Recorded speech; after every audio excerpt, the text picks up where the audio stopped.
কাবার ভিতরে উনি 3 নম্বরে প্রবেশ করেছিলেন। তাহলে সৌদি বাদশাহ এতই বেয়াকুব যে কাবা শরীফের ভিতরে, কাবা গৃহের ভিতরে 3 জন প্রবেশ করাতে দিলেন, তা উনি 3য় নম্বরে প্রবেশ করলেন। এতটাই বেয়াকুব ছিলেন। আপনার আমার মতো আপনি মনে করতেছেন আপনি সব জানেন আর কেউ জানে না। না, আপনার অহংকার কমান, আপনার হিংসা কমান। আপনার ভিতরের অহংকার যদি আপনি ধরে রাখেন, খোদার কসম করে বলে যাই, আমি ইমানি চশমা দিয়ে দেখতেছি আপনি জাহান্নামে যাচ্ছেন। যে মানুষটাকে আল্লাহ পাক রব্বুল আলামিন কবুল করছেন, আল্লাহ পাক বলছেন, হে ফেরেশতারা, আমি ওই পিরোজপুর ইন্দুরকানি জিয়ানগরের ওই সাইদিকে আমি আমার কোরআনের জন্য কবুল করছি, আমি তাকে ভালোবাসি।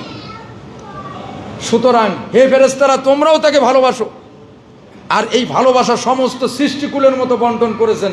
আজকে একটা মানুষ জেলখানায় যাওয়ার পরে তার নামে মিথ্যা অপবাদ দেওয়া হলো, মিথ্যা তকমা লাগাইয়া তাকে 13টা বছর বাতিলের জেলখানা রাখা হয়েছে। এতে লাভ হয়েছে না লস হয়েছে?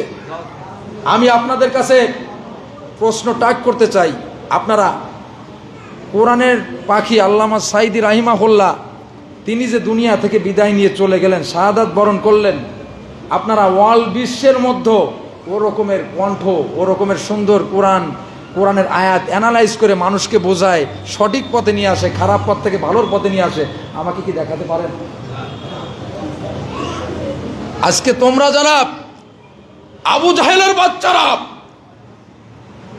যাদের চরিত্রের ঠিক নেই, যারা বিভিন্নভাবে, যারা সকালে এক কথা বলো, বিকেল আর এক কথা বলো, রাতের বেলায় কোনো কিছু ঠিক থাকে না, এই সব মানুষ যাদের চরিত্রের কোনো ঠিক নেই, তারা এই সমস্ত আল্লাহর ওলিকে নিয়ে কটূক্তি করো কিভাবে? তোমাদের একবারও কি লজ্জা লাগে না নিজেদের কুকর্মের কথা? 53 বছর কোরআনের খেদমত করছেন। কারাগারের ভিতরে আমি কারারক্ষীর বর্ণনায় পাইছি, উনি অল টাইম জিকির করতেন আর হাতে তসবিহ থাকতো, কোরআনুল কারীম তেলাওয়াত করতো, সুমধুর কণ্ঠে কোরআনুল কারীম তেলাওয়াত করতো, আর আল্লাহর কাছে 2 হাত তুলে কাঁদতো যে আল্লাহ, এই বাংলার জমিনে কোরআনের দিন ইসলাম তুমি কায়েম করে দাও।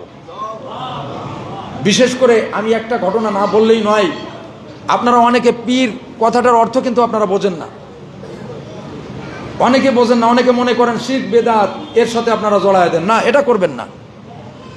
আমি কিন্তু মানিকগঞ্জ দরবারে যাই, মানিকগঞ্জ পীর সাহেব হুজুরের কাছে যাই, আমি সেখানে ওনার কাছে বসে থাকি, আমি অনেক কিছু শিখছি বা অনেক কিছু জানি।